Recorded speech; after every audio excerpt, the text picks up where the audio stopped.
ಮಳೆ ಈ ವರ್ಷ ಜೂನ್ ಜುಲೈನಲ್ಲೇ ಮಳೆ ಬರಬೇಕಾಗಿತ್ತು. ಜೂನ್ನಲ್ಲೇ ಇಂದ ಪ್ರಾರಂಭ ಆಗಿ ಮಲೆನಾಡು ಪ್ರದೇಶದಲ್ಲಿ ಏನು ಇವತ್ತು ಮಳೆ ನೀರಿಗೆ ಇವತ್ತು ಭತ್ತ ಬೆಳೀತಾ ಇದ್ದಾರೆ, ಅವರು ಮಳೆ ತಡವಾಗಿ ಬಂದಿದ್ರಿಂದ ಈಗ ನಾಟಿ ಪ್ರಾರಂಭ ಮಾಡಿದ್ದಾರೆ. ಒಳ್ಳೆ ಒಂದು ಸೂಚನೆ ಏನೋ ಸಿಕ್ಕಿದೆ, ನಾಟಿ ಪ್ರಾರಂಭ ಮಾಡಿದ್ದಾರೆ, ಮಳೆ ಆಗ್ತಾ ಇದೆ. ಎಲ್ ನೀನೋ ಪರಿಣಾಮವಾಗಿ ಮುಂದಿನ ದಿನಗಳಲ್ಲಿ ಎಲ್ಲಿ ಹೊಡೆ ಕೀಳೋ ಅಂತ ಸಂದರ್ಭದಲ್ಲಿ, ತೆನೆ ಬರೋ ಅಂತ ಸಂದರ್ಭದಲ್ಲಿ ಮಳೆ ಹೋದ್ರೆ ರೈತರು ಸಂಕಷ್ಟಕ್ಕೆ ಸಿಗಾಕ್ ಕೇಳ್ತಾರೆ. ಆದ್ರೂ ಕೂಡ ಆ ಮಳೆ ಮುಂದಿನ ದಿನಗಳಲ್ಲೂ ಕೂಡ ಬರ್ಲಿ, ರೈತರು ಆಶಾದಾಯಕವಾಗಿ ಈ ವರ್ಷ ಬೆಳೆ ಬೆಳಿಲಿ ಅಂತಕ್ಕಂಥದ್ರ ಬಗ್ಗೆ ನಾವು ಕೂಡ ಇವತ್ತು ಹಾರೈಸ್ತಾ ಇದ್ದೀವಿ.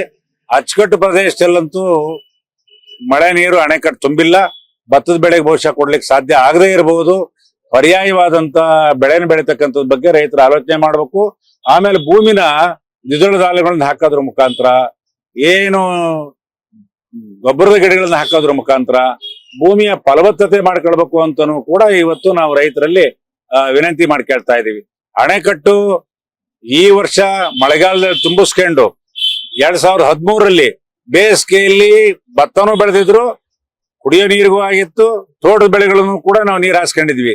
ಅದೇ ರೀತಿ ಈ ವರ್ಷನೂ ಕೂಡ ಮಾಡೋದು ಸೂಕ್ತ ಅಂತ ನಮ್ಗೆ ಅನಿಸ್ತಾ ಇದೆ. ರೈತರೆಲ್ಲರೂ ಕೂಡ ಈ ಬಗ್ಗೆ ಆಲೋಚನೆ ಮಾಡಬೇಕು ಅಂತ ಹೇಳ್ಬಿಟ್ಟು ಕೇಳ್ತಾ ಇದ್ದೇನೆ.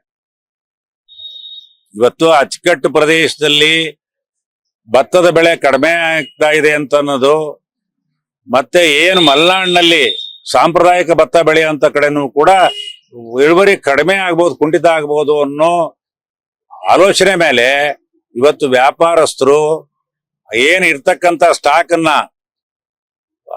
ಸ್ಕೇರ್ಸಿಟಿ ರೈಸ್ ಮಾಡಿ, ಅಭಾವ ಸೃಷ್ಟಿ ಮಾಡಿ ಬೆಲೆ ಏರ್ತಕ್ಕಂತ ಕೆಲಸ ಮಾಡ್ತಾ ಇದ್ದಾರೆ.